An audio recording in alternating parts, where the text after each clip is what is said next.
What's up, fellas and ladies and gents, and wherever you may be watching and however you may be listening? This is the Gem City Sports Podcast. We're back on a Thursday. It feels like it's been forever since we've done one of these, but it hasn't. It's just been a myriad of travel days and games and chaos with the sports world, but happy to finally be back on the show, live and unfiltered on this Thursday evening, 8 o'clock on the final Thursday of September. Isaac Petcast joining you, and also tonight, the one, the only Nick Artman, and the one, the only world traveler, Jonathan Williams, who is taking a break from his frequent flyer miles that he has racked up in the last couple of weeks and is joining us here on the show tonight. Jonathan, first of all, congratulations on your tryouts. I know things have been going really well for you, but I'm just curious, is there an airline in particular that is your go-to when you fly? If I'm flying cheap, it's either Breeze or Frontier. If I want to enjoy my flight and not have back problems when I get off the plane, definitely Delta. What are we? By the way, you said Breeze. That's the airline that's coming into Erie. What do you make of it? Because there's so many people asking about, like, okay, is this a worthwhile airline to pay for to fly out of Erie, or just go out of Cleveland or Pittsburgh like normal? It's like Frontier and Spirit's cousin, I would say, but I prefer Breeze over the two of them. So if anything, it's another budget flight, it's another cheap flight out, but it's a little bit nicer than Frontier and Spirit. Okay, so Nick, I'm curious because you and I have kids. My wife's a huge Disney fan, right? Yeah. So the moment that it was announced that Breeze would be coming to Erie and Orlando was the direct destination, did you immediately look at your wife and say, all right, Disney's in the cards, right? Listen, my family, we are big Disney fans. So as soon as I saw it, I had texted my wife and said, hey, we may want to look into this. This may save us some money because we usually, we'll go down to Pittsburgh and try and stretch it out and Southwest and whatnot. But no, that was the first thing we thought of was, okay, how fast can we get back down there? And the wonderful thing about Breeze, the way that they're doing it with their schedule, is you have to stay for 5 days, Wednesday to Saturday, Wednesday to Sunday, I think. So if you're going to make the trip, make sure you stay for a while and enjoy the warmth. Just don't leave now because we wish everybody the best there in Florida as the hurricane gets set to hit here. We got a hurricane of stuff on our show tonight. A lot of things going on. Wayne Bradford, GM defensive coordinator, and tonight our NFL insider and expert, along with Jonathan, going to talk NFL week number 4, Steelers taking on a big Colts matchup that could be a trap game. Bills and Ravens on Sunday Night Football. My goodness, when a Donnybrook and the Browns just trying to, at this point, hang out and stay alive in their season, and that's coming up in a little bit. Also, tonight we have an Erie Otters season preview. We'll take a look at what exactly Erie needs to do. I got a ghost on my camera here. Erie Otters season preview. They begin tomorrow night on the road, then their home opener on Saturday. We'll also pick the NFL games coming up. But we want to start with this, gentlemen, because, it's not often that you get a 3-year run that includes as much success as the Erie SeaWolves have had. Second straight season, they win the Eastern League Championship back on Tuesday. I was there covering the game when they took down Somerset 3-2. And Gabe Alvarez's SeaWolves have now won back-to-back Eastern League Championships. I want to get your reaction on this, guys, and chat about this for a little bit because, to me, I don't think I've ever seen a minor league manager that has the ability that Gabe Alvarez has to get teams over the hump and win. Nick, we'll start with you. Your thoughts and reaction to the SeaWolves taking home the title? Yeah, I think pleasantly surprised, and maybe I shouldn't be, but I think the key to the game, or maybe the key to the playoffs, was exactly what you just said, Gabe Alvarez. They were, I think, maybe lucky to have got him back. I was surprised that Detroit didn't scoop him up and move him up somewhere else, within the system. He just seems like the type of manager that can maximize what the team has, right? Going into the season, pitching was going to be the big thing. Job, Madden. I mean, there were a lot of players that you thought they were just going to keep games low scoring because the pitching was so good. Okay, well, fast forward midway through the season, a lot of those guys get called up, right? Lockhart, Madden, Job, and you've had, a few of the stars that were kind of the stars of the championship run last year get called up, and you're starting to think, okay, well, what's going to happen to this team? Well, then the identity changes. It's not the starting pitching, and now it's the bullpen. The bullpen is saving games. Then you get over midseason, you get the playoff berth, and the bullpen starts to falter a little bit, right?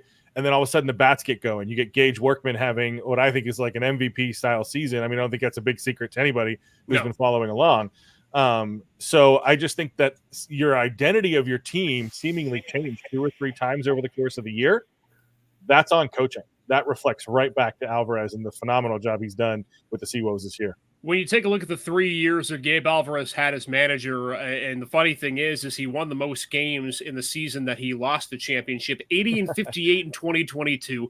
Championship run, he lost in the title series in 3 games. 75 and 62 last season, 77 and 58 this year. Southwest Division champs in all 3 of the seasons. And, of course, manager of the year last year and back-to-back Eastern League championship. You know, Nick, you made an interesting point because there were a lot of people who questioned why Gabe Alvarez came back, why the Tigers put him back with the SeaWolves in Double-A when they could have brought him up maybe to be a bench coach, first or third base coach, even, okay, maybe the Toledo managerial job is up. But the one thing that I talked about with Fernando Aguirre, and I put this in my instant reaction on our podcast network. If you haven't seen that, go check it out. My thoughts as soon as the game ended on Tuesday. One of the things Gabe Alvarez, I think, is so underrated with is his ability to develop players. You look at the Detroit Tigers now, and if you're a baseball fan, you know this. They're the hottest team in baseball. They're 22-8, I think, in their last 30 games, including a comeback win today. You look at the lineup, and it's all former Erie SeaWolves. And a lot of the guys are guys who were with Gabe Alvarez in the 2022-2023 season, whether it's Kerry Carpenter, his MVP-style season in 2022, Wenzel Perez, Parker Meadows, Dylan Dingler, who's behind the plate catching, Tarek Skubal, who's going to probably win the Cy Young. All those guys were a part of, or at least somewhat a part of these teams. And to me, I think the underrated part about Gabe, and this is why I think he could potentially come back next year too, and he certainly deserves to move up, but I think the Tigers look at him as someone who can develop the talent at what arguably is the most important level of baseball in the minors in Double-A. You keep him there, and Jonathan, I mean, even as a football guy, you know this. If you have someone who can develop talent when they're at a crux of their career and an opportunity for them to ascend to greatness, why would you want to move him? I mean, he's done so many great things to help this organization, and you could argue while A.J. Hinch has allowed the Tigers to flourish in the big leagues, if not for Gabe Alvarez, this Detroit team may not be as good as it is right now. Yeah, you know, when you have a guy at a pivotal role like that within your franchise and within your organization, and he can do his job as well as he's doing it in the spot that he's doing it, as far as developing talent and getting those guys prepared to go to the show, you don't move them. I mean, obviously career aspirations, like if you're Alvarez, you probably want to move up and you want to work your way up that ladder. But yeah, he has shown his value within this organization to be that guy that can develop this talent at the Double-A level. And it's invaluable to the Tigers franchise right now. I don't think they want to move them. I don't think they have any plans of moving them. But obviously, if he wanted to move up and if he wanted to move forward with his career, he definitely has the resume to do so. And I think the other thing, too, that you look at is there's so many unsung heroes, right? And I think that's just Gabe's ability to manufacture talent out of guys who aren't superstars either, right? We know the guys in this organization that are going to ascend no matter what. But, I mean, just take, for example, Austin Bergner, a guy who was a perennial minor league guy. He gets sent down to West Michigan for part of the season. He gets put up to Toledo for part of the season. He was in Erie for a few starts. He goes 2 playoff starts and strikes out 17 guys in 2 starts, goes 6 innings in the championship game. Probably could have gone 7 or 8, if not for likely a 6-inning limit that he had. And the bullpen shut it down 2 in the end. And that was one of the biggest liabilities that Erie had for parts of the season was the bullpen. And they shut it down late and end up winning the championship. And again, the first time since 2007, 2008, since the Trenton Thunder did it, that the teams won back-to-back Eastern League titles. Nick, you and I think, kind of understand the history of SeaWolves baseball and what it contains.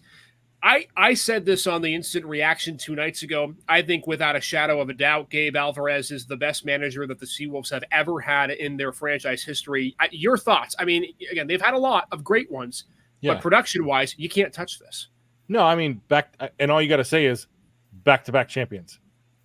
And I'm sorry, and that's no disrespect to any manager from previous years. Like you said, they've had a lot of good ones, but this is the only time that they've had back-to-back championships. And it's not like it was the same roster. I mean, how much of the roster turned over this year? almost half. And it's not just the roster turnover. You factor in the injuries to maybe your three best hitters. Right. Jay Colton out with an injury. Trey Cruz goes out with an injury. Hao Yu Lee out with an injury. That'll happen within a week and a half of each other. Yeah. And then Jackson Jobe gets called up. So to your point, the roster not only was different at the beginning of the year, it was depleted and gutted in August. Yeah. And so that next man up mentality, like it's obviously, and Jonathan, you can probably attest to this, you want to play for a guy like that, right? And his team is responding. The players are responding. So no, I don't think, maybe save it for Overreaction Monday, but I don't think that's an overreaction at all. I absolutely think he's in conversation for, best manager the SeaWolves have ever had. Well, the thing with overreactions, Nick, is I have to pick a topic that actually is an overreaction. I'm not sure that is one. Exactly. I agree. And who knows? Maybe he comes back, maybe he doesn't. But I think, obviously for Gabe, I think personally he would love to be able to move up. I think that's the case with anybody. But if you're the Tigers, AJ Hinch is doing great things. You're not moving off your manager. Maybe you get a chance to have him be a bench coach, and that could be a huge part of the development in Detroit for Gabe. But I mean, if you're not going to move him up to Detroit, I don't think putting him in Toledo is going to be any better. And maybe Erie's the place. Who knows? But the SeaWolves would love to have him again because then they're the front runners for three-peat, which would be I'd almost be okay unheard. with that. I think we all would be okay with that. But we'll wait and see. Congrats again to the SeaWolves. What a season, what a ride, and arguably Gabe's best performance in his 3 years because of what he lost down the stretch of the season with injuries, call-ups, and the works. So SeaWolves Eastern League champions. By the way, I think this Saturday there's a photo opportunity at UPMC Park, so make sure to get down there and have a side-by-side of when you took a picture with the trophy in 2023 and a picture with the trophy in 2024 and see how much you've aged in the last year or so. All right, that starts our show. I wanted to talk about the SeaWolves, but now I want to get into some football, folks, because we got a big week in high school football. By the way, how the heck is it week 6 already? You do all, the whole summer you're building up to this, and all of a sudden it flies by. Flies. Like absolutely flies. Yeah. I mean, when we started the season, we thought this guy was going to be the Steelers starting quarterback. Here we go. So, keep that on loop. I can listen to that all day. You want to keep going? All right. So Russ wants us to say, here we go to high school football previews. Let's talk a couple of games here, guys, coming up tomorrow. By the way, there's a game currently going on right now between Harbor Creek and Slippery Rock. At last check, John Leidick there, 28-7. The Huskies have the lead, and he just updated it. It's now 35-10. Harbor Creek with 31 seconds to go in the half, so they're on their way to a win, non-region win, but a win nonetheless. One of the topics on the critical eye tonight is going to be how many teams in Region 5 end up with a winning region record. And I want to start there because although it's a non-region game, the focus tomorrow night is going to be on General McLean and Fort LaBeouf. And for those of you who don't know the rivalry, I think, me personally, I know I went to GM, so maybe it's a homer pick. I think this is the second best rivalry in Erie County, not named McDowell Cathedral Prep. And so for me tomorrow, I think this game is a battle of two different philosophies and styles. I'm so intrigued to see how this LaBeouf defense faces the GM offense because while they are still rolling, it was not as much of a downhill avalanche last week against the Corey Beavers guys. Yeah, that was their. I would venture to say that was probably their second game against a team that matched up decently well with them. Corey was no slouch at all of an opponent, and they played them decently well, probably better than anybody else has played them all season outside of their first game. So this matchup is going to be huge. This is going to be kind of that matchup that shows Fort LaBeouf, like, okay, where are we really? You got a lot of close wins, a lot of late game heroics, a lot of overtime wins, goal line stands. Like this season has been a whirlwind for you. Your fans are all having heart palpitations. Like it's been a crazy year to this point. But this is that like you win this one, you're for real. You go and knock off GM, you're ready to make a run. Like you have something special this year. It's going to be a huge game, and I think it being at Fort LaBeouf is going to be huge as well. I'll tell you what, having that crowd behind you, I feel like that's going to be a huge advantage in this game. By the way, it's military night. Carmen Benito Field is going to be rocking that place. And I'll tell you what, I remember back in high school when I started calling games for GM, we went there for a game against Fort LaBeouf. I wasn't playing in the game. I don't have the body to be able to be football, maybe a lineman or a nose guard or something like that. But being in the press box of a high school football field and not even being able to hear myself through the headphones, that place gets loud. And when it's GM LaBeouf, especially late in the season, last 2 years, these teams played in week 2. I think it being in week 6 adds another layer to it because it's a combined 8-2 record between these two teams coming in. They know they're good. And I think even though it's a different region this year for GM when they were both paired up in the same region the last 2 years, I think it adds even more context because, okay, now if you're LaBeouf, you win this game and forget a top 3 seed in Class 3A, you're going to have a strong argument to be a top 2 seed with respect to Sharon and Hickory. Yeah, no, I agree. I mean, there are so many, you could look at this game and there are so many branches you could start to pull, vines you could start to pull in terms of like postseason implications. Again, I know they're different regions, but still the idea of what that holds for their team, and even just momentum is the word I'm looking for. Momentum. You know, we talk a lot about this on Flagship. Paul and I, we talk about how momentum, there are some people that don't believe in it, and I don't know where you guys are on that, but we're all for it.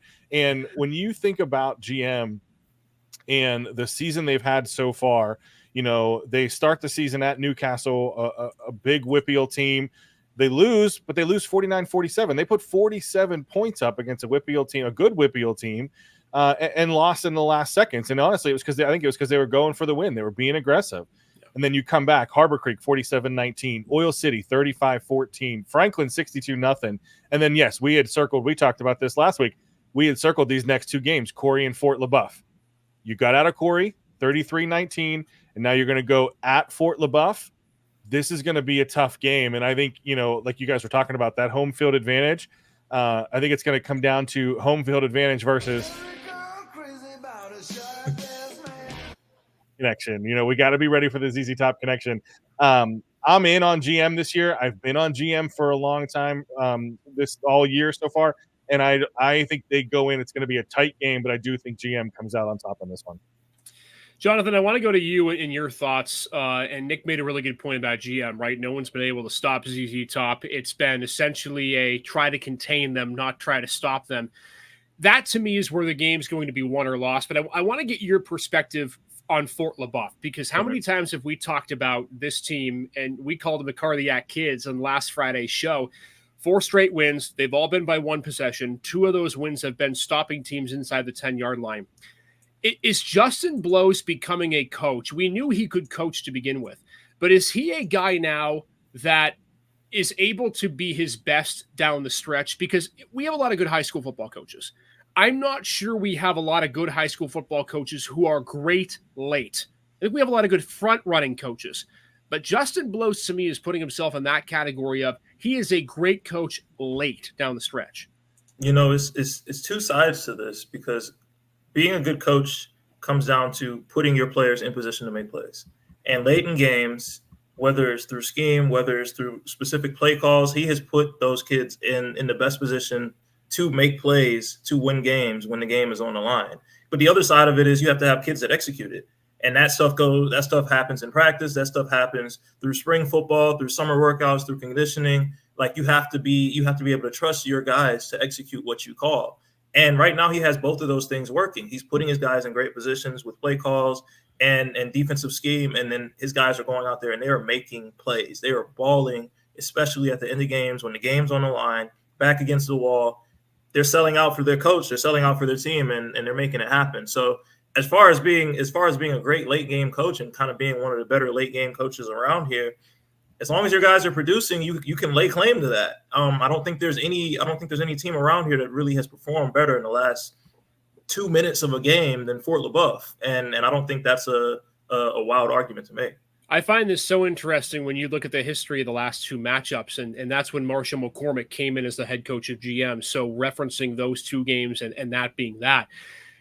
Nick, you mentioned that, okay, if it's a high-scoring game, it's GM's favor. If they keep it a low-scoring game for LaBeouf, they've got a better chance to win. Yet the last 2 games we have seen, when Fort LaBeouf has been successful, i.e. last year at GM, they put up 38 points, 38-28 winners. They came out on top with a great rushing game. They got the ball to start the game, immediately went down the field and scored. Marshall McCormick's lone win against Fort LaBeouf in his tenure with GM was an 18-7 game at Carmen Benito Field. So I feel like this is also one of those games where strategy to me gets thrown a little bit out the window because the teams are just so different from each other, right? And although you want to be able to run your game, right? For GM, they want to be able to throw the ball down the field. If they feel like they can attack the middle of the Fort LaBeouf defense, because I think the strength of LaBeouf are their outside linebackers, and at times the secondary, they can defend the pass. But if GM decides that they can start running the ball inside, maybe you don't see a ton of Jacob Zeitz. And again, keep in mind, I think Fort LaBeouf is going to be keying in on number 3, right? And number 2, the quarterback and the receiver of ZZ Top. So if you're GM, you probably have to come into that game with the assumption that you're going to have to look to other players and role players and maybe just run the heck out of the football. The other thing, too, for me is if you can get sustained long drives in this game, I think it's going to be huge for both teams. And time of possession is a big factor as well. I think Fort LaBeouf can actually keep pace with GM until the game gets to about 30. After that, I think it becomes a bit of a problem. But I wouldn't go as far to say that LaBeouf can't score more than 20 or 24 points. I just think if it becomes a track meet, then you have a problem. Yeah. Like you said, they play so different styles of ball that it's going to come down to who gets to establish their strategy, right? If it's fast paced and it's high scoring, absolutely GM's going to take this. They're averaging just over 44 points a game so far this season. So if it's GM controlling the ball and that offense gets rolling, GM rides it to the finish line. However, like you just said, if those outside linebackers can get in Zeitz's face, and I'm not so much worried about Zeitz and especially just the ZZ Top connection, because it's not like Zeitz has been just targeting his brother, right? He's been targeting all over the field, 5 different receivers a game, 5 different touchdowns a game. So I think if the offense gets rolling, you're going to see GM come out easily in this one. Like you said, they get above 30, they're gonna win that shootout. But if Fort LaBeouf can play ball control, Steelers style defense offense right now, where it's ball control the clock, control the time of the possession, and keep that GM offense off the field, like you said, the Cardiac Kids have a chance to dig this one out. So it's going to come down to whoever gets to establish their game plan, and whoever gets that control of the game, obviously, is going to come out with the win. But when you have 2 different styles like this, one's going to have to overtake the other. Jonathan, do you want to make a pick in this game? Nick's going with GM. I'm going to stay out of this one, just for reasons. For reasons, it's going to be a great game, though. Who do you have, Jonathan, in this one? If you had to make a pick, okay. Before I give you my pick, I'll give you my key to the game for GM. Yes, GM. We don't really talk much about him on the defensive side of the ball, but defense is going to be huge in this game because you need to win this game by 2 scores at least. You cannot go late into this game with a 1-score game or a tie ball game. You do not want to be in a 1-score game with Fort LaBeouf with under 5 minutes to play, which means defensively, you're going to need to get at least 2 or 3 stops. You're going to need to get at least 2 or 3 stops and get off the field with Fort LaBeouf's offenses on the field to have a chance to really pull this one out, because I don't like the optics of a close game with Fort LaBeouf right now. They have proven that they win those, and they win those well. So if you want to really just like put this one away and really like not have to sweat at the end of the game, you got to get stops on defense, and you got to go up by 2 scores, or at least be going into the 4th quarter up 2 scores. As far as a pick, I'm going GM, and it's for the reasons that you guys kind of alluded to. Is if they can score above 30 points and kind of turn it into a track meet. I'm not saying I don't think Fort LaBeouf has the horses to keep up, but that is a tall task to ask to keep up with a team that can consistently put up 30 plus, 40 plus, 50 plus points. Yeah. You want to keep this game as low scoring as possible if you're Fort LaBeouf.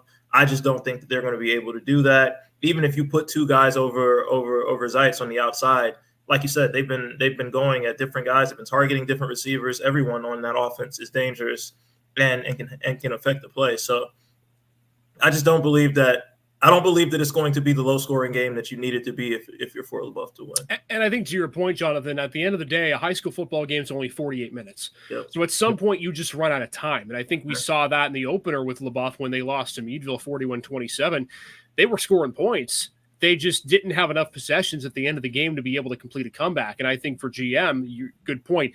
I think for GM, scoring first is huge. If LaBeouf scores the first touchdown like they did last season, then it's going to be a tough hill to climb for Marshall McCormick's team. We're going to really see the grittiness of them.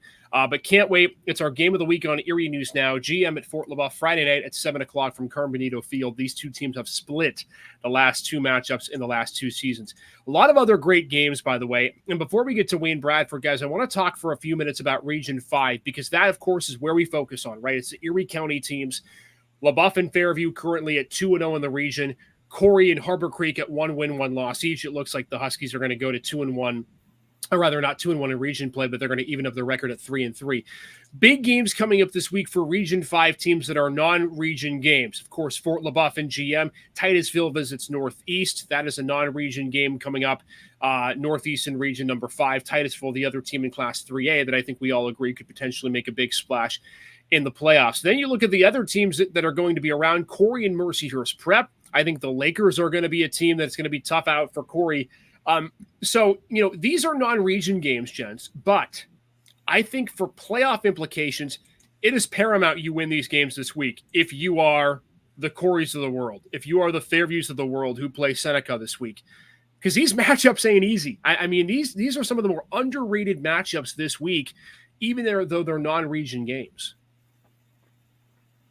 No, I think you hit the nail on the head. I mean, it's with the realignment, I think it makes it a lot tougher in Region 5. Obviously we like Fort LaBeouf. We just talked about them the whole time. Corey is a team that I've kind of had my eye on all year. Lester's been running the ball really well. Yeah. They got outmatched last week against GM, but that doesn't mean I think, sure, they're, maybe 1-1 in league play now, but gosh, they could turn that around quickly. Harbor Creek is looking great against a team that usually has the upper hand against them in the Slippery Rock playoffs. Yeah, Slippery Rock had in the playoffs. So it's really anybody's league, much to Paul's chagrin. Gerard maybe has a deep hill to climb, but I think it's hard to pick which one you want to see come out of this because I think between Fort LaBeouf, Fairview, and Corey, any of those teams are looking good. In terms of this weekend, I got my eye again on Mercyhurst Prep. I mean, yeah, you have Vinny the Don. When you have the Don scoring back-to-back 4 touchdowns a game. Exactly. Yeah, exactly. Make him an offer he can't refuse. I want to go back. I want to see if Feliciano can do a three-peat here too. So, game of the week may be Fort LaBeouf and GM, but go to a game this weekend and you're going to see a good one. Yeah, and I think that Corey and Mercyhurst Prep game, Jonathan, is a huge one because you look at two teams that one of which is on top of their region, Mercyhurst Prep. They're looking to win a 4th straight game. And then you go to a Corey team that we all agree Corey and Titusville, to me, are the two teams. If they can run the table, they're going to be well set. Yeah. When it comes to the postseason. And listen, for this Corey team, I think a potential dark horse game of the week, like Nick said, because again, two teams that have somewhat contrasting styles, because Corey's going to want to throw the ball down the field, and for Mercyhurst Prep, just give it to Feliciano. Yeah. For Corey, you're coming off of a loss to a really high-powered GM team where that was a very highly anticipated matchup. That was probably the game you had circled on your schedule. So it's like, how do you bounce back now? Yeah, you played them well, but at the end of the day, you come out with a loss. How do you bounce back? How do you get back on track as far as making that playoff push? Because like we've been saying all season, they're a team that if they make a run, they have a really good shot at a decently high seed going to the playoffs. And they can really make a run this year, but it starts with winning this game. Mercyhurst Prep, like you said, they're going to hand the ball off. They're going to run the football. They're going to establish that ground game. So that's the one thing you can't let them do. And it's easier said than done. It's one thing that a lot of teams haven't been able to stop this year for Mercyhurst Prep is the run game. But you kind of got to sell out on that, because if you sell out on that, you have to make them beat you through the air. I don't think that Mercyhurst Prep is the team that can beat you if they have to pass the ball 60, 70% of a game. So sell out on a run, do everything you can to stop Feliciano and see what happens. It's going to be an awesome week 6. And again, the District 10 committee is looking at this week and saying, yeah, it doesn't count toward your region record, but a lot of the teams that these Region 5 teams play are common opponents, right? So you win these games as Region 5 squads, and even if you're Titusville sprinkled in there, right, for region number 4, you win those, your playoff stock goes up like this. And so I think it's going to be huge that these Region 5 and Class 3A teams in particular try to come out on the right side of these games. It's going to be an awesome weekend. We're going to be all over the map. And, of course, tomorrow night's program is going to be all high school football reaction with a little bit of Erie Otters in as well. We're going to get to that later in the show. Of course, this is the Gem City Sports Podcast on our new network. We are live streaming on YouTube, on Twitch, on X, on Facebook, and wherever you get your podcast. Isaac Petcash, Nick Artman, Jonathan Williams joining us tonight, and a lot more to get into. And we're going to get to a live guest in just a second because, folks, it is week 4. I promise I'm not using that drop on purpose just to get in Russell Wilson's head. He's probably not watching this thing anyway. Week 4 of the NFL season. So many things to overreact to. And because we need another expert on this panel, and because his insight is second to none when it comes to the teams that we're going to be talking about, we're bringing in the man who's going to be coaching this game on Friday between GM and Fort LaBeouf. But we'll let that to the side for now because his NFL insight is unmatched. That is Coach Wayne Bradford, who looks great, as always, joining us from his home, his empty nester home. Wayne, I don't know. Are you still getting used to this whole no kids in the house thing? Yes, we are. In fact, the wife's in the other room, and I'm pleased to say that her and I are watching the Golden Bachelorette episode 2. Okay, so all right, we got to go there now, Wayne. Who do you have as the early front runner to win? Oh, that's a great question. Right now, Chalk looks like he's cemented the lead.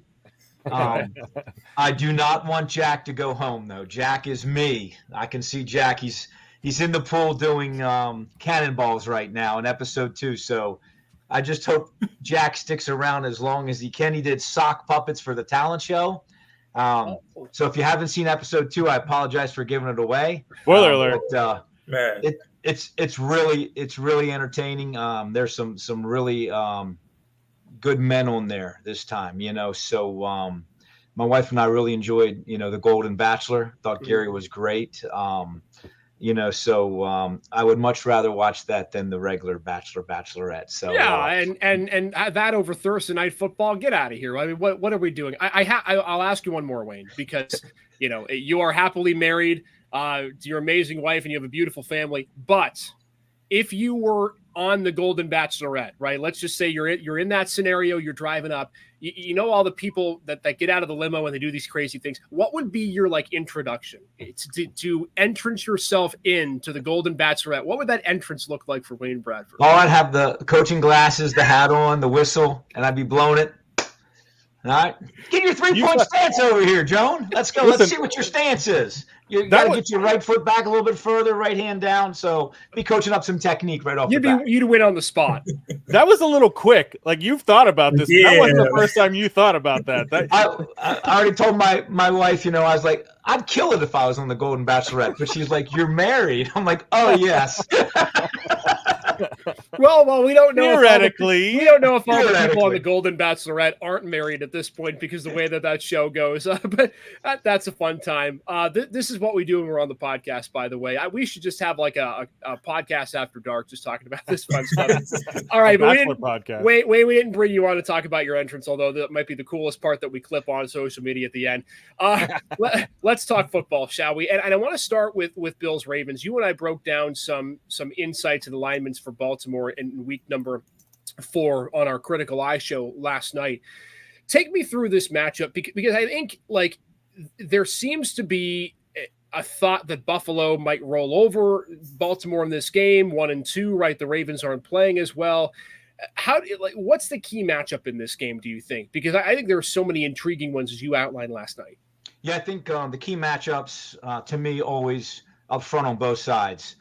So Buffalo has an incredible front 4 that really allows them to be in a too high shell and allows them to play with gap integrity and defend the run, with 5-6 in the box. Baltimore's offensive line has not been great, although it did look much better against Dallas in week 3. So how can Baltimore continue to run the ball effectively and get in manageable situations, for Lamar in the pass game? So that's one side. And then on the other side, Buffalo's running the ball 54% of the time now. Can Buffalo stay balanced? I know that's a funny word, but can Buffalo stay balanced against the Ravens, who have the best run defense in the NFL? So to me, up front on both sides is very important. So I think those are the key matchups. You made a point, Wayne, on the show last night about how this Ravens defense is so different from a lot of other defenses just because of their athletic ability. Does it concern you at all? I mean, Josh Allen hasn't turned the ball over, right? That's been a huge part of the start of the year for him. Would it concern you as a Bills fan that this Ravens defense might be one that could lead Josh to do that, just given the fact that they can go multiple ways? I mean, is Josh turnover prone potentially in this game? I don't think Baltimore has shown that capability this year. Last year, great in the turnover margin. They're great at punching the ball out, but through the first 3 weeks, you haven't seen that. So I wouldn't believe that's the issue right now. I just don't think Baltimore's been good enough to do that. But potentially, if you can get to the quarterback, on blind side, I think you can get some sack fumbles in the pocket if Josh holds the ball. But I don't see Cook putting the ball on the ground. I don't see the wide receivers. Buffalo's play with great ball security. So I think it's a combination of Buffalo taking care of the football and Baltimore not being as good as they have been in the past at punching the ball out. Gents, anything that you want to ask Coach Bradford here about this game or anything else in particular? Well, I think you hit the nail on the head with that defense too. Baltimore, it's been that AFC North style ball, right? Run the ball, defend. And I think there's been too much turnover, particularly in the defensive backfield for Baltimore. I mean, you still have, Kyle Hamilton back there and Marlon Humphrey, but you lost a lot on the offensive side of the ball too. And I just think that this isn't necessarily a rebuild year for Baltimore. I think it's a retool. And I just don't know that defense has enough to kind of keep up with Josh Allen. Their last 5 games, the Ravens' last 5 have not looked good. I mean, a close win against Dallas, but there's a reason Coach Bradford's watching The Bachelor and not the Dallas game right now, right? They're not exactly a fun team to watch. So, yeah, they're coming off of a win against, a popular team, but I worry about the Ravens being able to have the defense to stop Josh Allen and the Bills' offense in this game. I want to look at that Bills offense because I want to get your take on this, Coach, because I've seen them do a lot of different things offensively as far as how they get into different sets, who they're targeting. They're spreading the football around like crazy. There's not any one player, any one target is really dominating the stat sheet. Like, what are you seeing offensively that's making them so dangerous so far at this point in the season? Well, I think, again, the ability to establish the run and not only establish the run, but stay with the run, and Cook's a tremendous running back. I think he's top 3, top 5 in the league. I don't know why they've waited so long to get him the ball. He's explosive, but he can run between the tackles. He can finish. He's a home run hitter. He can break it on inside zone. He's gone. So I think that's one thing.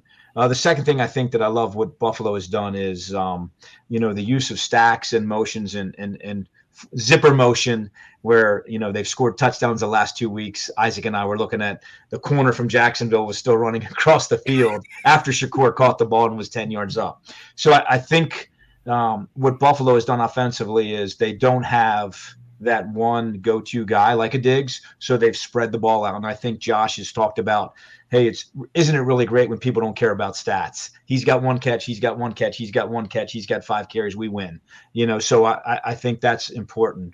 I think Baltimore did a great job last week of playing press corners and took CeeDee Lamb, arguably the best receiver in the NFL, out of the game completely, mentally, physically, whatever, but bailed and played cover 3. And so can you give the illusion of being in man and press bail and not get picked and not have trail motion and all those things? I don't think Baltimore's a big cover zero team. So I think the simulated pressures, lots of 6-7 guys on the line, bailing 3-4 out. You got guys like Kyle Van Noy who can rush the passer and then drop to the hook curl. You got Roquan Smith who can line up over here and drop to the weak hook to curl. And then you got Kyle Hamilton who can be lined up 8 yards deep and make the play on the opposite side. You saw him trail down Prescott, then you saw him make a play on an outside zone away. So I think Zach Orr is finally getting comfortable with hey, now I know what I have. Now I know how I can use them. So I think it's been a little bit of a growing pain for the Ravens defense, but I think they're getting their groove. It really doesn't seem to matter either, too, with Baltimore, because Wayne and I were talking about this. Wayne doesn't believe that they can make a run and win the North, but I look at Lamar Jackson, I'm like, man, this dude, even at 0-2, can still make a run. And this is a big game for the Ravens at home, too. I think Buffalo, not that they're expected to have a letdown, but I think this could be a potential game where Josh Allen regresses a little bit. But who knows? A big one Sunday night, 8:20, Bills and Ravens. Heck of a matchup between two great quarterbacks. All right, Wayne, you blew my mind yesterday on the show when you were talking about what makes this Pittsburgh Steelers offense work. And I just want, for the audience who didn't get a chance to see the show last night, why is Pittsburgh's offense with Justin Fields working? And I say working because they're still not a top 10, top 5 offense, but what about this Pittsburgh offense is allowing them to click better than when they had Kenny Pickett or, say, others a few years back? Sure. Well, I think that we talked about it last night. 3 things, right? Quick game. Get the ball out of Fields' hands early, stacks, bunches, those types of things, and then option football with the zone read. So let's work backwards than we did from last night. Zone read, put him in the gun, let him put the ball, in Najee Harris's belly, get 3 or 4 yards, doesn't like it, the end pinches, keep it, score a touchdown in the red zone. Oh, the end's there, throw the bubble out. So you've got 3 options on that. And that's something he's comfortable doing and can do very well. 2, get in bunch sets, use, switch releases, have number 2 behind number 1 and have number 2, go out and 1 in. And then quick game. I saw 11 or 12 completions in 3-step. Outs, hitches, snags. I saw 1 5-step. He took a sack. I took 1 5-step. He got out of the pocket through the touchdown. And then the other touchdown was, the other long play was a 3-step skinny slant versus pressure where he looked good. So I think giving him the ability to get the ball out of his hands early and not allowing people to play press coverage and not asking him to throw the ball intermediate to deep in the middle of the field where you can be a turnover team. Nick, you and I have agreed at times on this subject. I want to give the floor to you because I appreciate your likeness to Justin Fields along with me, but I'm just curious to see from the panel if we think this can last. I don't know. I do. I like Fields, and I have been in his camp in terms of like he brings you the higher ceiling, right? But the problem was, and the reason, I had said weeks ago preseason, I said, I do think Russ should be the starter because Tomlin wants mistake-free football. Russ brings you mistake-free football. However, through the first 3 games of the year, Fields has played mistake-free football. So I think you're getting that floor from that you wanted in Russell Wilson, but you're getting the ceiling that Fields can bring. For instance, when that pocket is collapsing around them, they've had some changeover in the offensive line. They're with Fautanu out and Jones haven't been very, very strong there. Those would have been easy sacks against Russell Wilson. But Fields is able to get out of the pocket, extend the play, and then he makes it look so effortless where he just flicks that ball and it fires 40 yards downfield towards Pickens. And so I think, can it continue to work? Yes, but I need a larger sample size from Justin Fields to make sure that he's not going to regress back to that mistake football. And to Coach Bradford's point, that offense, it looks clean. Give the ball to Najee, let him run 4 or 5 yards, swing it out. But then what I'm waiting to see finally start to click are those deep bombs. And you saw it go to Calvin Austin a couple times last game. You saw it go to Pickens a couple times the game before that, and they got called back on stupid penalties. So I think once things are firing on all cylinders, because I don't think they are yet, and if Fields can stay mistake-free, it might not be the most interesting offense to watch, but they're going to win games. Yeah, I think that's the biggest point to their offense is like it's not ridiculously complicated. It's not overly complex of an offensive system. They're keeping things simple for Fields and allowing him to make rhythm throws. Like Coach Bradford was talking about, it's a lot of 3-step drops. Like it's a lot of catch and throw. Don't hold the ball too long. You don't have to process too much. You don't have to read too much. Like you have your number one option. If he's not there, you might get to your number two. And that's all they're asking him to do. So as long as they can continue to keep it simple for him and he can make simple reads, simple throws in rhythm, it's like you said, it's not going to be the most fun offense to watch. It's not going to be the most exciting. They're not going to score 30, 40 points a game, but they're going to move the ball down the field. They're going to win time of possession. They're going to not turn the ball over. They're going to protect the football. And when the game's on the line, they're going to win games because they are playing clean football. Might not be the most exciting to watch, but they're playing really clean right now. And if they can keep playing that clean, and if Justin Fields particularly can keep playing that clean, they have a high ceiling as an offense. Oh, and they have a top 10 defense, if not top 10. Top one. Wayne, your thoughts? Is this division now Pittsburgh's to lose? I mean, you're a Ravens guy. You see the Browns, you see the Steelers. I mean, is it too early at this point to say that this is sustainable enough to win a division? I don't think it's too early to say. They're in a great position, being where they are. Baltimore's got a lot of catch up to do. And the Steelers have, I think, the fourth easiest schedule. I wouldn't go that far. Until the second half of the year. Well, no, the first half looks pretty good, but the first half is doable. The last, 8 games are a little scary. I couldn't remember which one had the easiest schedule. Maybe it was one of the other times. No, I wish. A couple teams in the North had an easy schedule. Maybe it was the Bengals that had that easy schedule, but that hasn't worked out for them. But I would just say, with the way that the North is, it's a 2-horse race, right? So, it still has to go through Baltimore. You still have to play those divisional games. It doesn't look like Cincinnati, is going to be able to get it together. And Cleveland is Cleveland for those out there that love Cleveland. And again, Fields could go down tomorrow, right? What happened? You never know. Nobody thought Tua would go down, right? We all had Miami winning the division or being very close to Buffalo, right? Miami's not going to be an 11-6, 12-5 team right now. So you're one play away from, disaster. Look at San Francisco. Their roster has been eradicated in 3 weeks. Who would have thought that the mighty Seattle Seahawks and Minnesota Vikings would be the two best teams in the NFC, and the Rams and the 49ers can barely get out of their way? It's amazing when I talk to Wayne before we go on air for the show. It's a lot more Seahawks than it is Baltimore when we talk shop about the NFL. But hey, look, defense wins championships, right? And that notion rings true today. Seattle's playing well. Pittsburgh, as we talked about, with their top defense, is playing well. And they're both 3-0 with Buffalo. But I want to finish up, Wayne, the time we have left with you, with Cleveland. You just said they're a mess. I think we all on this panel agree. Deshaun Watson, whether we think he can play still or whether he can't, is there something about the philosophy and the scheme of the offense that needs to change? Like, can Kevin Stefanski, in your mind, put Watson in a position to win? And if so, how does that happen? Well, you can't play from behind, all the time.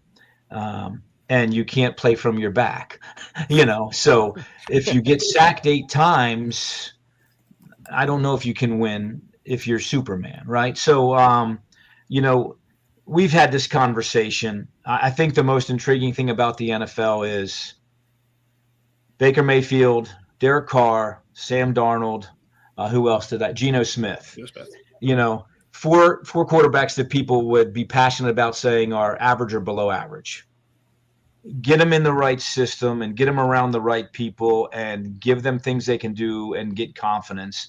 And confidence is a great thing. And you, myself, Jonathan, it's very sad that Deshaun Watson, who I thought was brilliant at Clemson and brilliant his first 2 years at Houston, I think the off-field things weigh so heavily on this young man. And I don't think anybody's rooting for him. I said that before.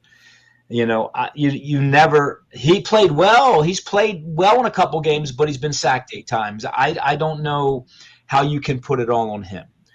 So it's just a very tough situation, and I don't think he has any confidence. I don't think people believe in him outside of the organization. I'm talking about fans.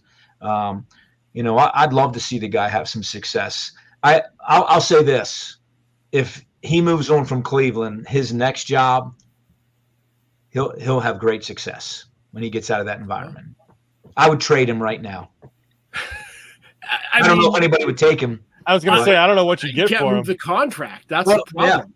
Yeah. That's the thing, but, his next stop, if he has a next stop, we'll be talking about him like we're talking about Geno Smith. To Wayne's point, what was my comment on your Monday show, Nick? The headline out of Cleveland is Russell Wilson available? Ring, ring, Pittsburgh. That would be something.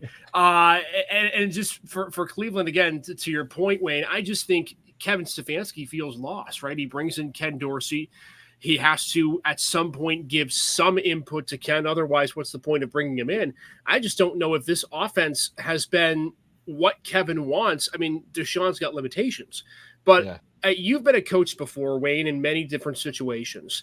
How do you feel like that relationship between Kevin Stefanski and Ken Dorsey has been? Because, maybe Ken thought he would come in and call the plays, and it was going to be, Kevin, and then the two of them are kind of alternating, it seems like. How do you see that relationship if you had to put your mind on it as to how that has worked so far during the year? Yeah, well, I think, you hire coordinators that you have confidence in, and you hire good people and you let them do their job.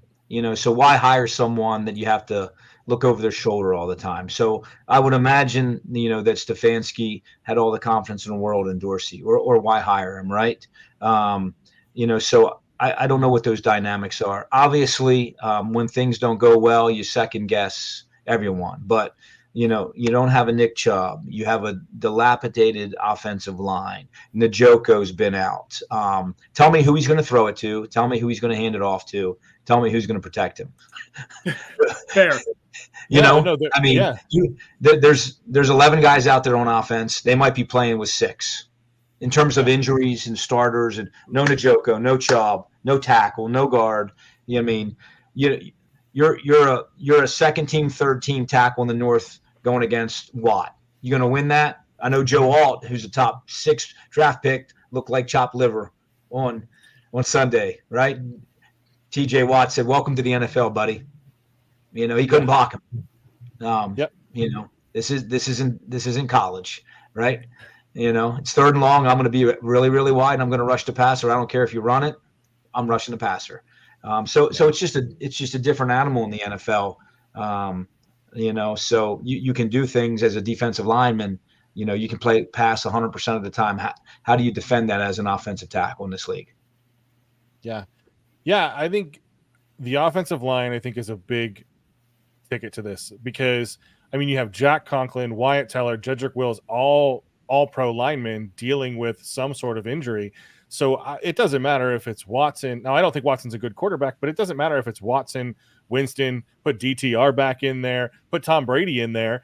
You don't have a clean pocket long enough to run those reads. Now, in Watson's maybe lack of defense, is he going through his progressions very well? No, I don't think so. He's missing easy checkdowns, and I think he's in his head in terms of he's almost playing with like ghosts in his head. He's not getting out of the pocket like he used to. And I don't know if that's not part of his game. He talks about how he's not a running back. He doesn't want that to be part of his game. I don't know. You talked about relationships, Isaac, and I would be curious to know, I want to be a fly on the wall in the Browns organization and say, whose idea was this to get Watson? Was it Stefanski and the coaching staff, or was it ownership? And if so, who's being held under hostage? If Stefanski had full control of his team, of the situation, and I think this is, to Coach Bradford's point, I think this is what the fans want, is to just say, okay, we tried it, we sold out for this, it's not working, let's try something else. But if it's the ownership that wants this to work, that's not going to happen. I'm not the expert here, but I think you look at the way the Watson contract started, right? And the stories that came out about how Cleveland originally offered him something, wasn't good enough for Watson. He goes to Atlanta, and it appears that the Falcons have an offer on the table. I think it's on the owners, right? Because at the last second, Cleveland comes in, they offer him the fully guaranteed contract. And Wayne, maybe you and Jonathan are better off because, again, you've been in the game yourself. I don't see how a head coach, regardless of how good a quarterback is, would go into a general manager's office and say, I want to pay a quarterback $230 million of guaranteed money, unless you know that he is a bona fide superstar, which Deshaun had some good seasons, but I don't know if you could say he was that. I mean, I just don't know if any quarterback outside of maybe Mahomes and Allen would be worth giving that money to. And I don't see how, if you're a head coach, you could make that call. Well, when you're the Cleveland Browns and you haven't had a consistent starting quarterback in the last 2 decades, and you have an opportunity to go get a guy who was coming off of a couple of really good seasons down in Houston, and you have an opportunity to potentially find your franchise quarterback, it's like, do you not take the risk? You know, it's plenty of pictures of Browns jerseys with the list of names hanging off the back of them of all of the different starting quarterbacks that they've had, to the point where, like, it's pointless to even buy a new jersey. You just add another name to the list. Yeah. So when you got a guy like Deshaun on the market and you see an opportunity to get him, it's like you give him what he wants, because this could be your chance to get out of that carousel that you've been in as far as quarterbacks and as far as starters. Obviously, it hasn't worked to this point. It has backfired mightily, and whether it's all of Deshaun's off the field stuff, it just hasn't clicked. It hasn't worked, and it hasn't worked well to this point. So you start wondering, okay, how do we start to transition with this massive contract on our books, where no one's going to accept the trade for him because of the contract? So it's like you just have to ride it out almost. So do you transition and just bench him and have $230 million sitting on your bench, or do you just go through and let Deshaun do whatever it is that he does? If he plays well, great. If he doesn't play well, okay, we'll just ride it out, kind of mail it in for a couple of years, and just build around our other pieces and develop our other pieces until we can get somebody else in there. Man, the NFL, it's something else, man, with contracts and all things of the sort. Wayne, before we let you go, I want you to pick the Ravens in Bills game. Who do you think wins that one, just because of the huge vested interest? Who do you have winning that? Sunday Night Football. My man Lamar doesn't lose on Monday night or Sunday night. But you want him traded. Not on Monday night or Sunday night, Sunday afternoon. No, I think it will be an unbelievable atmosphere, and home team on a Sunday night or Monday night. I think it's going to come down to the wire, and my kicker is going to make a 50-plus yard field goal this week and not miss. He's 0 for 3. Justin, he's getting a little old. He's going to get some extra ice, some extra heat treatment this week. The extra hours, the night air is going to make the ball go a little further. So my man Tuck's going to, Tucker, whatever his name is, can't even remember his name, is going to kick a game-winning field goal this week. Isn't it wild that he's about the only kicker in football that hasn't been great from 50-plus yards this season? It's been a historic season for kickers, and yet Justin Tucker, who's the most accurate kicker in NFL history, can't make one from 50-plus. I heard a rumor. 43-yarder. I heard a rumor it's because they asked him to put 10 pounds on so he can cover kickoffs on the new dynamic kickoff, and that 10 pounds he just can't. It threw off his kicking motion. The gravity's pulling him down further, and it's making it so that he can't make kicks. Whatever it is, he hopefully gets back on track for Wayne's sake. Hey, Wayne, as always, man, we appreciate your insight. It's always great to have you on. Best of luck coaching tomorrow, and thanks again for taking a few minutes. This was a lot of fun. Thank you. I appreciate the opportunity. You guys are great. So have a great evening. Thank you very much. All right, enjoy the end of the episode. We got you on at 8:58, so that way you could see the rose ceremony.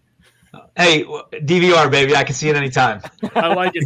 All right, great stuff, Wayne. Wayne Bradford joining the show. He's always awesome, and it's great to get some insight from him. And great conversation as well. We'll see if the Bills or Ravens come up with a victory, but we're going to go to our guys for picks, because that's what we do to close out the show, and then we'll talk Otters for about a minute before we leave.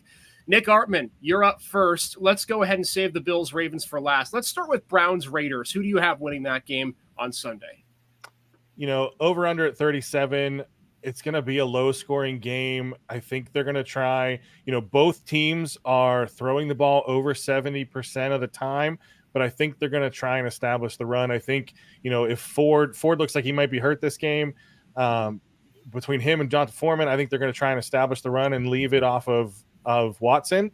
And I think I almost said Oakland. Vegas wants to do the same thing. They want to, take that pressure off of Minshew or O'Connell, depending on what they do, get Zamir White going. So I think this is going to be, honestly, like every football game we've seen so far this year, slow paced, rushing, and then try to open up that pass. You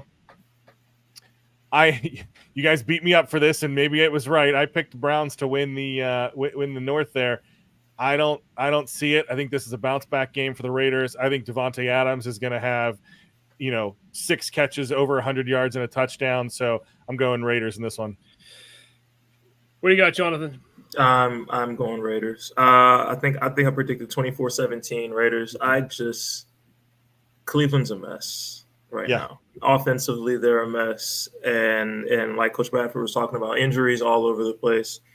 The Raiders are coming into this game, at least their head coach is coming into this game pretty well ticked off with their performance from last week. So I'm anticipating Antonio Pierce to light a fire under that bunch. So the Raiders aren't particularly good, in my opinion, but they're not the dumpster fire that the Browns have been to start the season. So I'm going Raiders. I agree, and I've got the Raiders winning this game 22-17, so I think we're all on the same page. It was funny. I was talking to my younger brother on the ride home yesterday, and I asked him, I said, as a Browns fan, what is worse, the 1-31 seasons where you had back-to-back years of 1-15 and 0-16 where you're bad, or this, where you have a great roster, but you are in football hell because you don't have a quarterback who can play, yet his contract's immovable. It's almost like Cleveland fans upgraded in pain because they know their roster's good, but they still can't win football games because their quarterback is a total mess.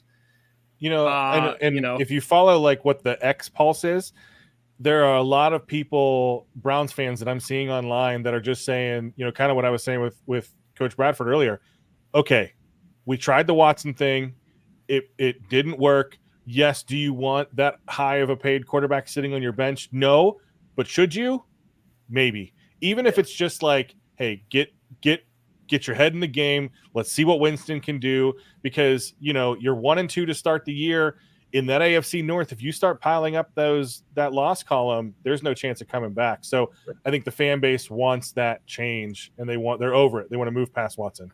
And look, if it means that you have to spend dead cap on a quarterback that's benched, but you get to an AFC championship game, I think Cleveland's going to take that trade any day of the week. And if it means a dead cap hit for 8 to 10 years, who cares? Yeah. I mean, it'll be Cleveland, Yeah, it'll be like what Denver did with Russ last year. Now they're still paying Russ, and he's sitting on the bench in Pittsburgh. I could see something very similar like that happening again. Cleveland fans, hang in there. It's only week 4. We still got a lot more season left to go. Pittsburgh, Indianapolis. I'm going to go to you first, Nick, again, because Jonathan and I are on the same wavelength here. But I'll let you pick this game first. Pittsburgh and Indianapolis. I hate this. Okay, so the over-under is at 40. Yeah. You have the 7th ranked per PFF, the 7th ranked offense going against the 23rd best defense, and they should control the clock. Anthony Richardson has been looking like a rookie. He'll throw a 70-yard bomb and then not complete the next 15 passes. However, Steelers are notoriously bad at games they're supposed to win. And I think I think you mentioned this at the top of the show. This has all the makings of a trap game. And in Indianapolis, you don't have that Pittsburgh crowd behind you. I hate to say this. I do think the Steelers lose this game. I don't want them to, and every metric should say they should go in and dominate Indy, but every game they've been in has been close. I know Tomlin likes to get that team fired up, but I think the Colts want this a little more and end up winning a slugfest. I'm shocked that you went with what we're going with too, Jonathan.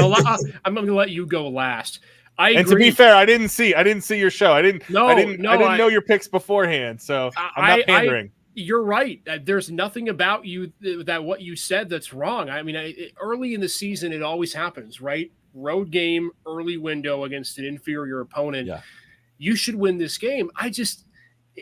Again, as good of a coach as Mike Tomlin is, he sometimes will play down to the level of competition. And I don't know 100%. Why that is. I don't know why it's continued.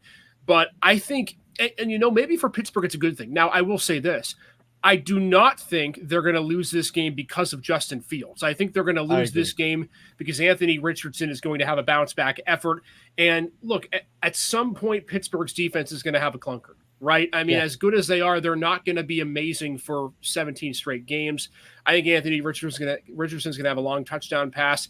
And look, the other thing too that you factor in is for the Colts, you talked about wanting it more. I think this is also a team that's desperate too, because look, Shane Steichen could potentially be on the hot seat if they lose this game with the struggles they've had to begin the year. So I'll go Colts 20-17 over the Steelers, Jonathan. I think you agree here. Yeah, we're going to sound like a bit of a broken record to all three of us, but I picked this as the trap game when the schedule first dropped. This was the one that I looked at and was like, yeah, they should win this game, but they're not. And they're not going to win it because they should win it. Like it's kind of when and I think you hit the nail on the head, Isaac, like they kind of play to the level of their competition at times. And it's been the case under Tomlin, and it's been the case for a couple of seasons where, okay, big games, they get up and you get a really good Steelers team, you get a really good Steelers performance. And then some of the smaller games and the games against teams that aren't nearly as good and really shouldn't be on the same field as you, you see them in a lot of close games, and you see them sometimes lose those close games because they play down. I feel like that kind of is what's going to happen this week. Anthony Richardson can't keep having bad performances. I sure hope he doesn't have bad performances. He's my starting quarterback in fantasy.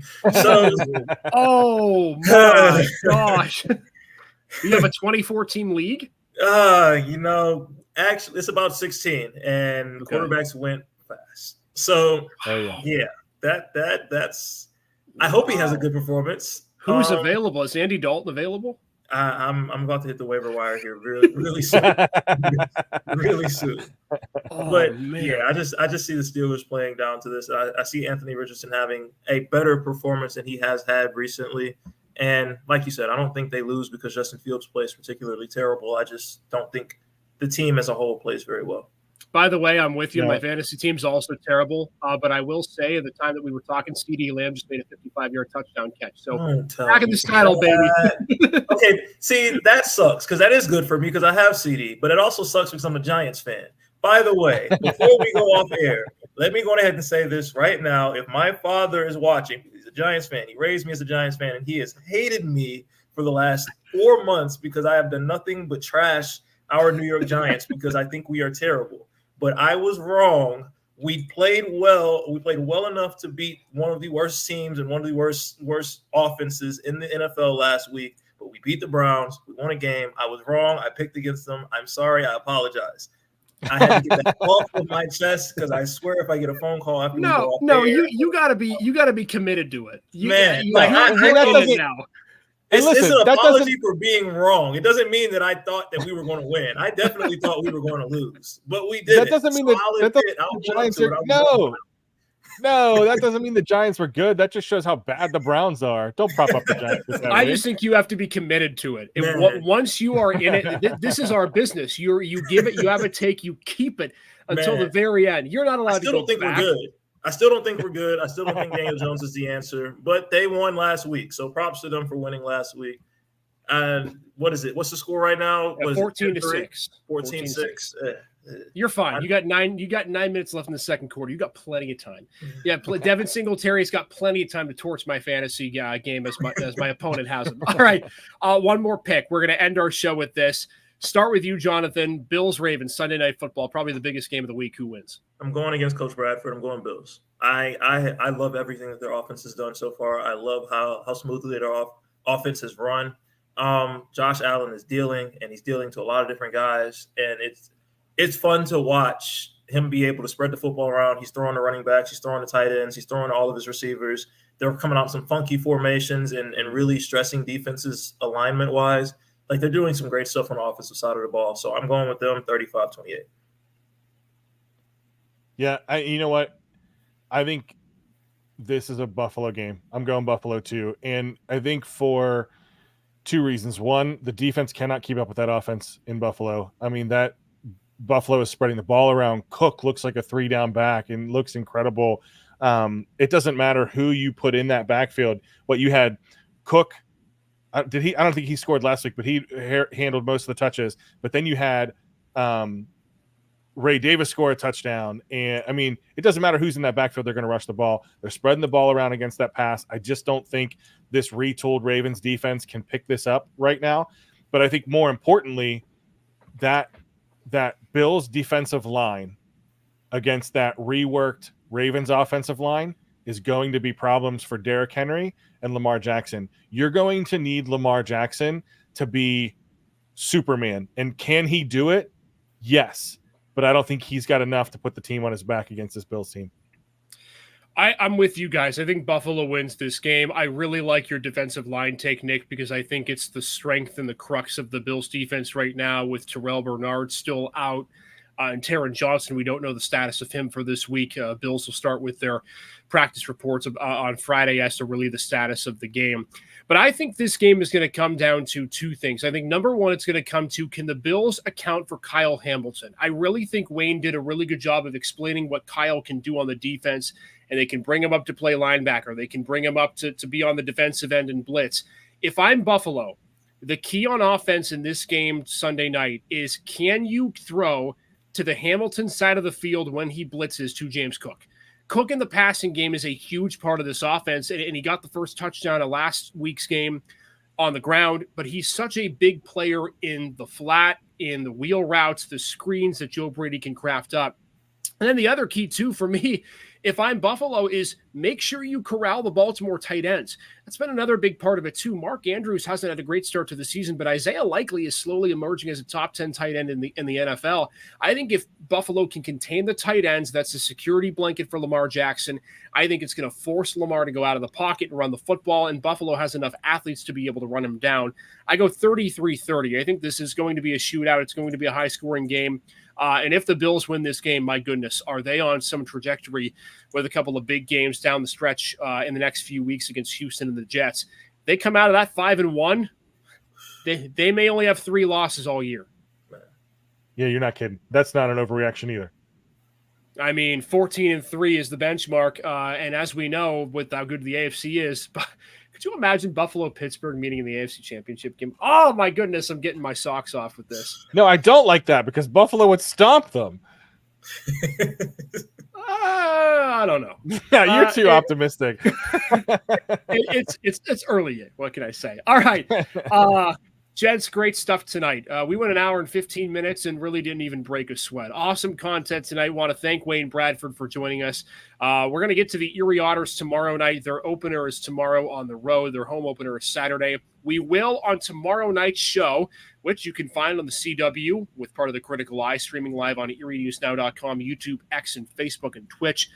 We'll be talking to Sean Bednard and Trevor Cabea live after the game via phone. So Jonathan Williams. What's that? I said my guy Trevor. Trevor's awesome, dude. He's gonna look. Trevor's great, man. Looking dapper in the suit as well. Jonathan will join us via phone. Trevor and Sean will join us via phone. Nick will join us next week for Monday's edition of the Flagship City Sports Talk. Guys, going to be a great weekend. We're already halfway through the season of high school football. NFL Week 4 getting underway. College football, we didn't get to that as well. Week 5 happening. Keep going fast and furious, don't we? We need more shows. That's what I'm hearing. That's what it's starting to sound like. I'm sure I can arrange something like that if you guys want. Man, we'll have to talk about it because we're running out of time here a lot. All right, we're gonna make some halftime adjustments when we get off the show here and let you know what could be coming down the pike next week. But regardless, we're back tomorrow, new episode 10 o'clock, streaming live, and it'll be all high school football reaction plus the Erie Otter season opener reaction. We're done here on Thursday. Enjoy the rest of Thursday night football. Best of luck to the New York Giants and Jonathan Williams' fantasy team. We'll see how that turns out on Monday. Until then, everybody, enjoy Thursday night. We're done here for the Gem City Sports Podcast.